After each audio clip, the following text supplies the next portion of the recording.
Good morning. I'm continuing my discussion on Riemannian geometry, I call it Riemannian, with applications to general relativity. Well, really it is general relativity. General relativity number 23. Now, in the past I derived an equation for the geodesic equation. I derived an expression for the covariant derivative. I'll talk more and I'll review a little bit about the covariant derivative because it fits into this one. I also showed that the covariant derivative of the metric tensor was 0. But wait, I used this result already. A move that you see throughout textbooks. Also on the web, that's what you see. But wait a minute, why is this Christoffel symbol, gamma, mu, rho, sigma, why is it like this? Why is it this construct? The Christoffel symbol is due to Elwin Christoffel, 1828 to 1900. This is the geometry of G.B. Riemann, George Bernhard Riemann, 1826 to 1866. I'm not sure if I got the years right. Correct, you can check it out. And it's pervaded by Levi-Civita. Sometimes there's a branch of calculus called the calculus of Levi-Civita. Levi-Civita had a student, Palatini. He invented a new formalism for general relativity, the Palatini formalism, which is wonderful if you want to incorporate spinors, whatever they are. We're talking about classical general relativity in terms of Riemannian geometry. Forget the manifolds. We're on a patch of a manifold. We're not the mathematicians. We don't care about that. Forget one forms, two forms. Forget bases of vectors. We don't care about any of those things. That's the modern language of it, and I don't like it. I like the classical modern of the language of general coordinate transformations. That means when you get from a set of coordinates, let's say the new coordinate x dash is r cos theta. R is the old one, theta is the old one. So we write symbolically x is going to be x1, it's going to be x1 in the new system, which is r, and cos theta is cos x2. And in general we can write x1 dash is a function of the old coordinates.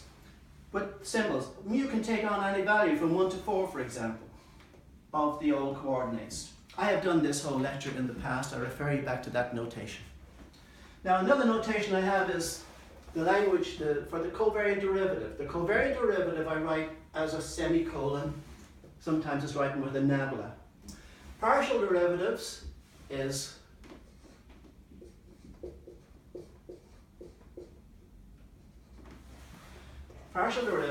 written as a comma. And this, of course, is the Christoffel symbol. It's not an affine connection. I know Weinberg calls it an affine connection. And so this is probably a special case of the affine connection. It's the only case for us, right? Now, when you look at the web and you want to see certain things, okay, I'm going to get into that in a minute.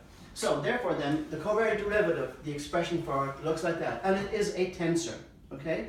The expression we found for the covariant derivative involved the Christoffel symbol with a negative sign for covariant components and a positive sign for other components. Now in general, a rank 2 tensor, in the new system we'll denote it by dash, are functions of the derivatives of the old coordinates with respect to the new ones. And it's summed over the mu's and the nu's. Okay? So T1 is going to be summed over all of these old coordinates. Now the Christoffel symbol transforms like a tensor, some of it. That's the exact equation for tensor transformation. But there's a bad term. Now the bad term breaks the tensor nature of the Christoffel symbol, so it does not transform like a tensor. That can be counteracted using the Christoffel symbol in the covariant derivative, and that's why it was invented. And in the process of inventing it, we discovered that its form had to be like that. Well, actually, in the covariant derivative, we didn't know what the form was. We just wrote down the symbol, right?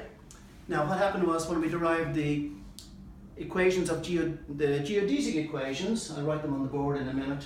Let's clear all this. We don't need it.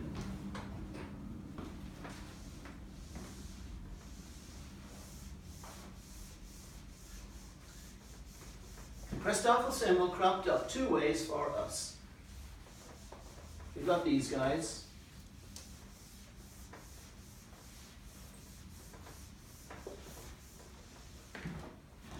what we had was this.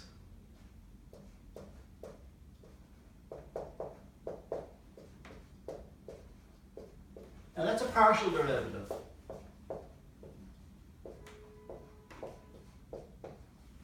And that's the covariant part, okay? Now this is a tensor. That's the whole idea of the covariant derivative. It makes a tensor out of something that previously wasn't. The previous partial derivative did not transform as a tensor. The covariant derivative does. This is coffee, by the way. Okay.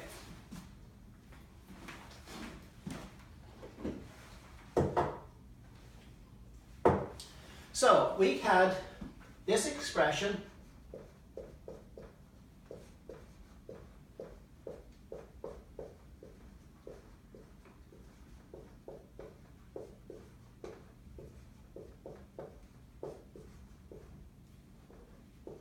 and we had this expression, and this is for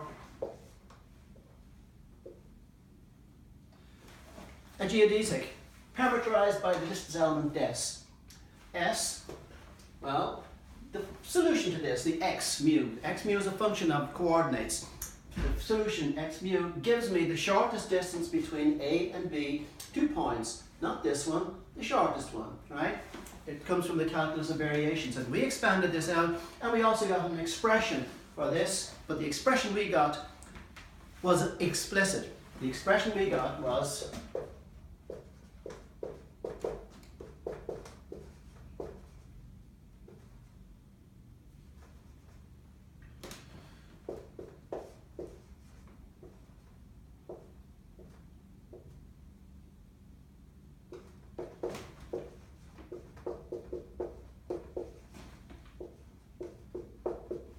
that. And we said, oh, this is going to be the gamma. And we put it in here. But when we derived our expression, we got this guy. When we derived an expression for the covariant derivative, we had no explicit expression for this gamma, right? What we have to do now is show that this is the expression.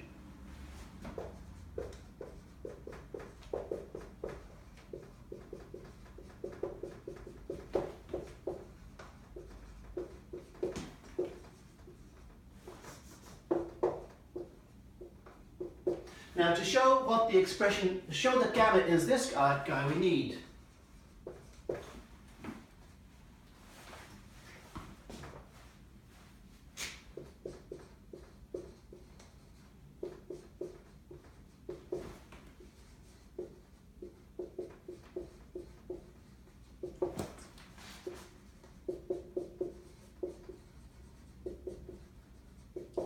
to show that the metric tensor is covariantly constant. What does that mean?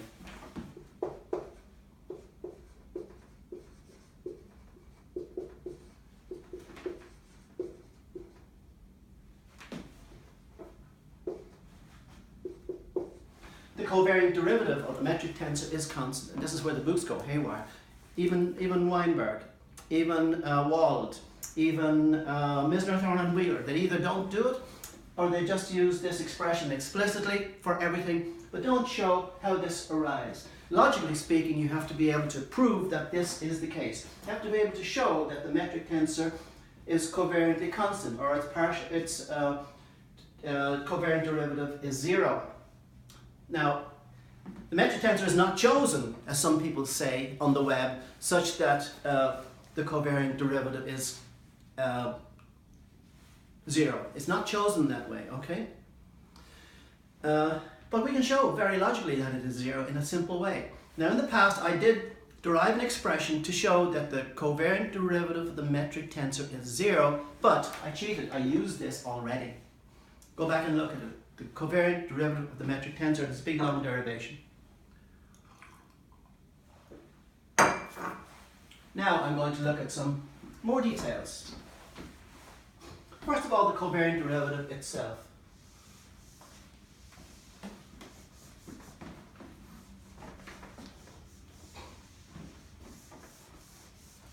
I always leave the people up here because the people who did this work are part of the history.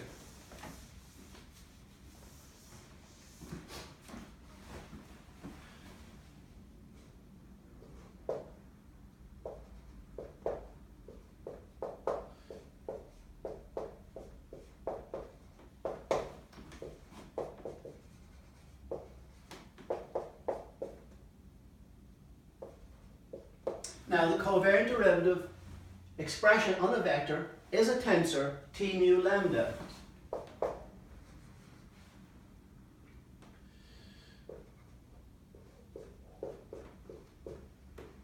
So we can raise and lower its index using the metric tensor, right?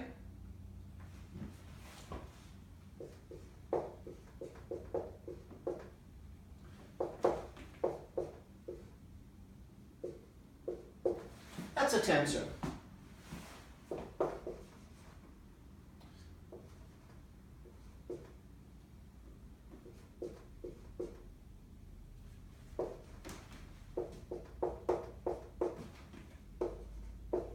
And I can write an expression with the lowered index, just like that.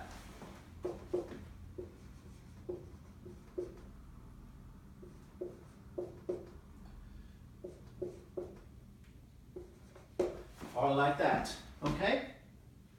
So we're going to use this as an idea in a minute.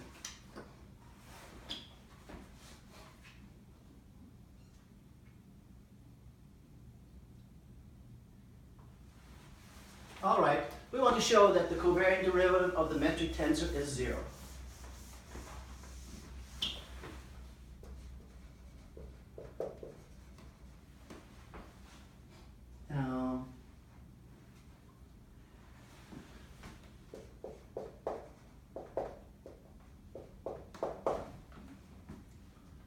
We look at this object here.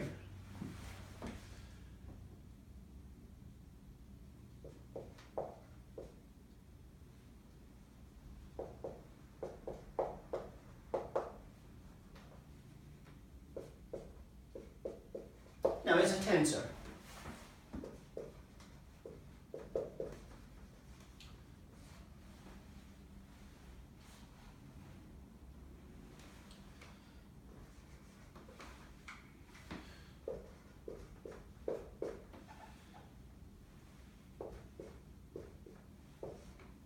Well, we consider this object here. In actual fact, we'll take its covariant derivative.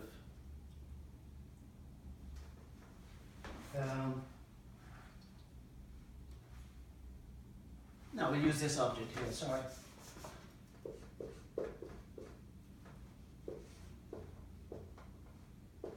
We'll take the whole covariant of that object there. It's the same as this.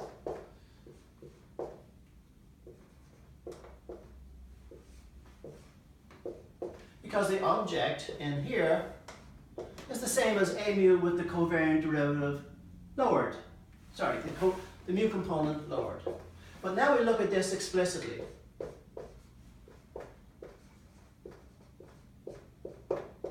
We'll use the chain rule.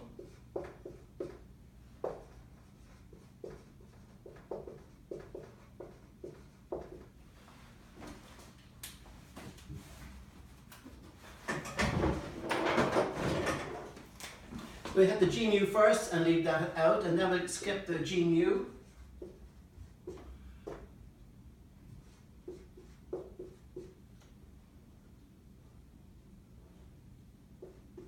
And then we'll hit the a phi, okay? Now g mu nu a phi lambda is the same as taking the tensor.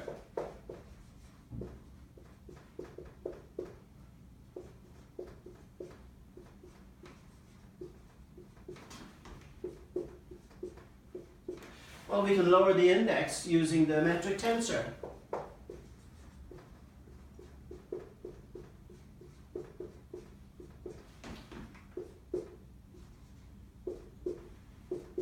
But this is just the object up here.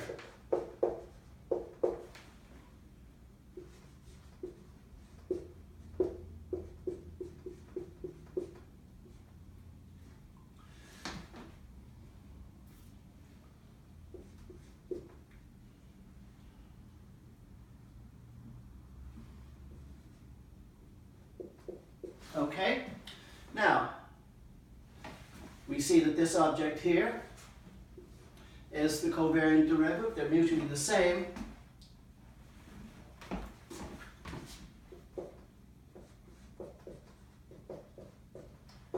And they're in fact identical. So if this object here has this on both sides of the equation, What about this object here? The only possibility is that the covariant derivative is 0. The covariant derivative of g mu phi is 0, and a phi has non-zero components. They're non-zero components. Hence,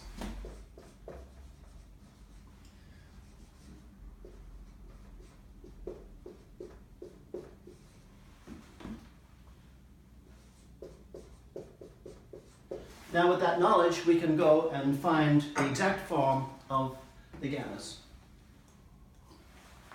Let's see how we do it. Now this is our last step, coming up to the last step. I'll let you get your heads around that. Okay?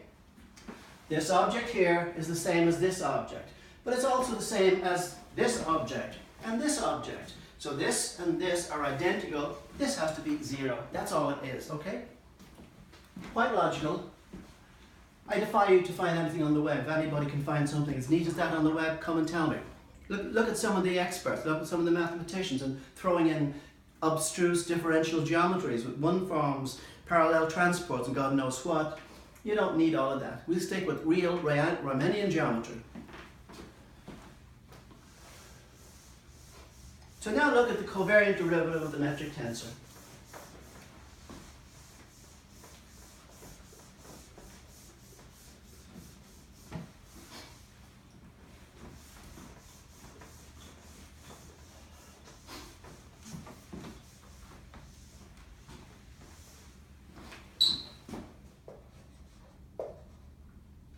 Now let's see, what form did I use? You knew. We will take the derivative of g mu nu with respect to lambda. Well, it's the partial part with 2 gamma parts.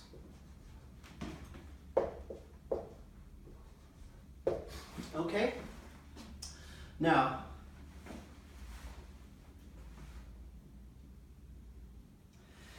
what we do is we put a sigma up here and a sigma up here, and we hit the mu first, and then the nu second.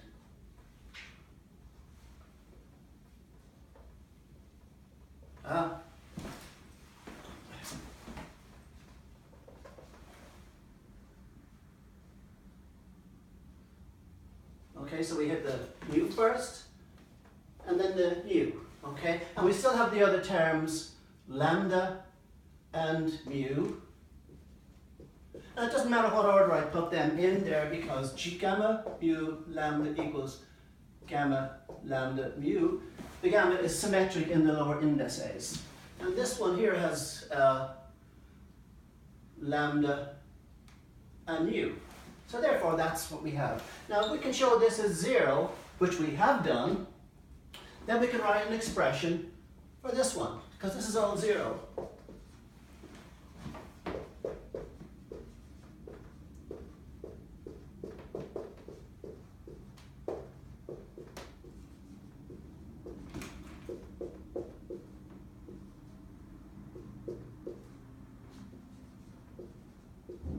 So therefore, that's what we have. So now we'll consider the following construct.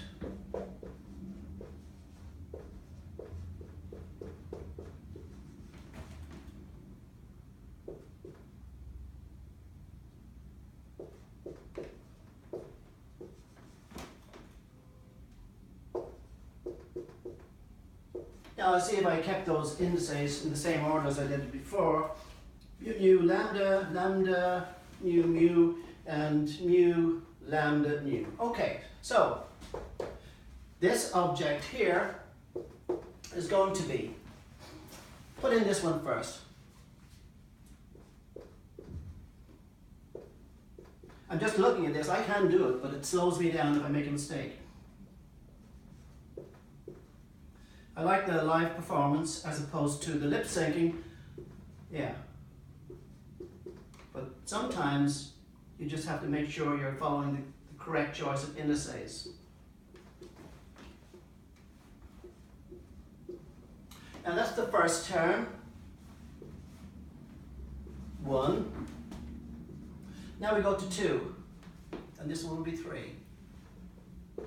1, 2, and 3. 1, 2,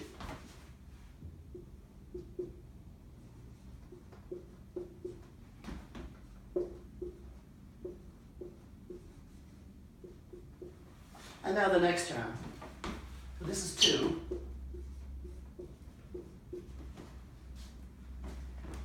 Now I guess this is still 1. And this is 2. And this is going to be 3.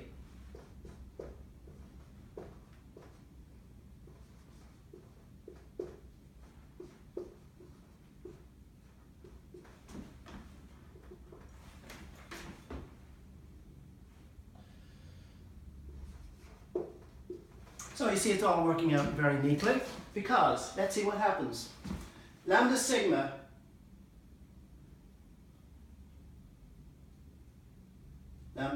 and mu sigma. Okay, this one cancels with this. And this one cancels with this. Okay? Make sure that's the case. Yeah, that is the case. So we're left with just 2 terms. Mu lambda sigma nu, mu lambda sigma nu, and you can see they're both the same.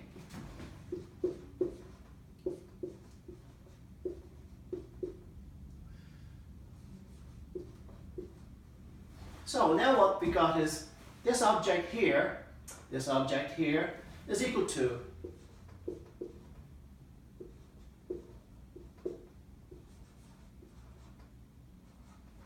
so I can get rid of all of these. So are you ready? Are you psyched up? Can I move this stuff out of the way?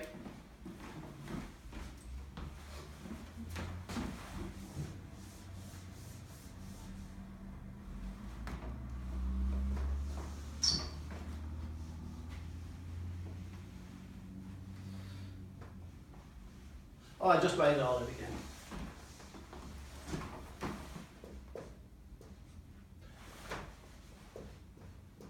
This is one of the good things to come out of mathematics, by the way. That implies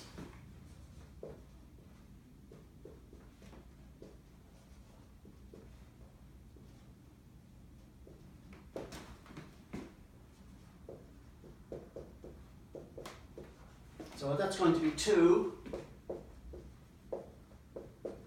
mu lambda. That's our working expression, and all the rest can come off the board.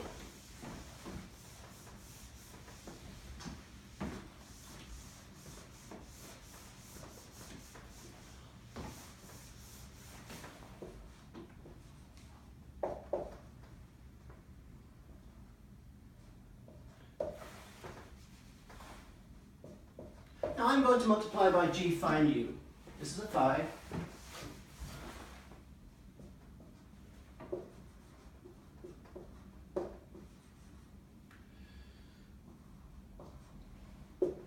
Now, there's a nu here and a nu here, and a sigma and a phi. So I get delta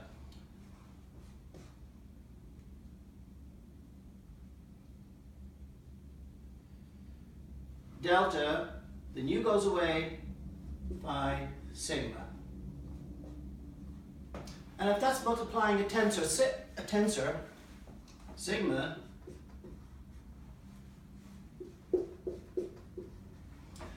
the Kronecker delta substitutes in the phi for the sigma. Okay, so multiply by this object up here. Now I put in a factor of 2 also.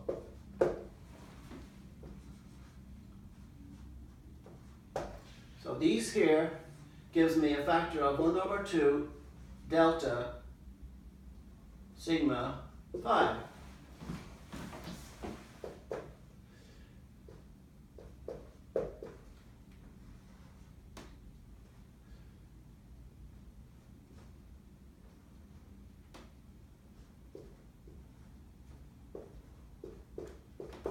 Now, the half and the 2 cancel, and I get a factor of 1.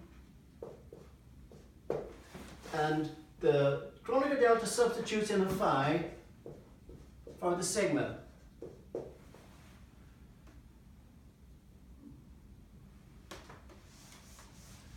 And don't forget, we have to multiply on both sides by that. Right? So I get the following.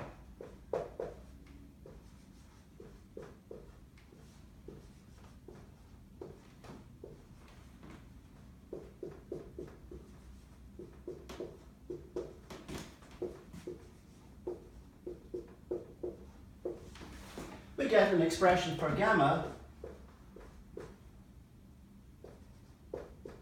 mu lambda, okay? So now I know the expression and the exact form of gamma phi mu lambda without any resort to differential geometry. I mean, you could argue this is all differential geometry. Without any resort to one forms, two forms, coordinate bases, you name it, okay? No parallel transport, maintaining parallel, no, none of that necessary. This is the result.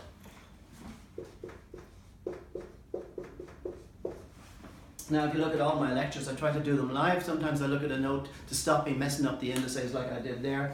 But I do believe that I don't like to lip sync. The difference between, let's see, the Rolling Stones and some of the modern groups that you see if they perform live, those guys can do it live. Sometimes they don't do it perfect. I've often seen Keith Richards, he walks off stage and has a laugh and leaves the guys play on their own. It's very funny. I think I've seen about 3 Stones concerts. And I don't need that. So, yeah, there's more coming. I might go back to the quantum theory first. But I like all sorts of side issues that nobody thinks are important. For example, I derived the Planck length for you guys. I derived the fine structure constant. How about that? And nobody else does it. Some guy on the web has about 100,000 hits. I got about 900 hits for my derivation. People don't like looking at the mathematics. And he talks about the fine structure constant aimlessly. Man, you want to find it, you'll see it, the first thing that comes up. But then watch my derivation, you see the difference. I do it live, and I kept simple algebra in it only, okay? In this here general relativity, the way I'm teaching you, I only teach you what you need to know and understand the theory of general relativity. And the basis of general relativity is that you can always transform away the curvature to get a locally flat patch. That is equivalent to taking the Empire State Building and you're standing on the floor, you feel the curvature, you feel the acceleration due to gravity. There is no gravity. The only force there is the force due to the floor holding you up. You can take that floor away and start free falling from the Empire State Building all the way down to the floor, the bottom. During the process of free falling, your local coordinate system has become gravity free. You do not feel any acceleration. Okay, you don't feel it. Now, the world outside you're looking at has nothing got to do with your frame of reference. Your frame of reference could consist of the elevator with no windows in it, and you're freely floating, just like as if you're in outer space. That's the key to general relativity. You can always transform to a locally flat coordinate system, okay? In this case here, I've shown that the covariant derivative of the metric tensor is 0. Using that, we can get an expression for the Christoffel symbol, which allows me to construct a covariant derivative and allows me to derive equations of geodesics. And it can do more, equations of geodesic deviation. Maybe I'll do that next. But right now, this is the way I'm going. Hope you guys can follow it and, you know, spread the word around. If you have any better ideas about stuff, write them in and tell me. Because, you know, I work out this stuff myself. I don't look it up, right? It's the easiest way to do it. You will find that your authors get bamboozled in their own thoughts, and their thoughts become garbled. And also, even worse still, they have learned huge branches of mathematics, and they want to apply as much symbolism, symbolic mathematics in there and terminology as possible. Manifolds, you know, parallel transport, basis vectors, all those things. You don't need that stuff, okay? Ordinary Riemannian geometry is the calculus of general coordinate transformations, and the best little introduction I've ever seen is about 20 pages at the back of the Show 'em Outline series by Murray Spiegel on vector calculus or vector analysis. I'm not sure. So you should get that book and look at the back of it. Very good little introduction. All right, I'll leave it for that. Until the next one.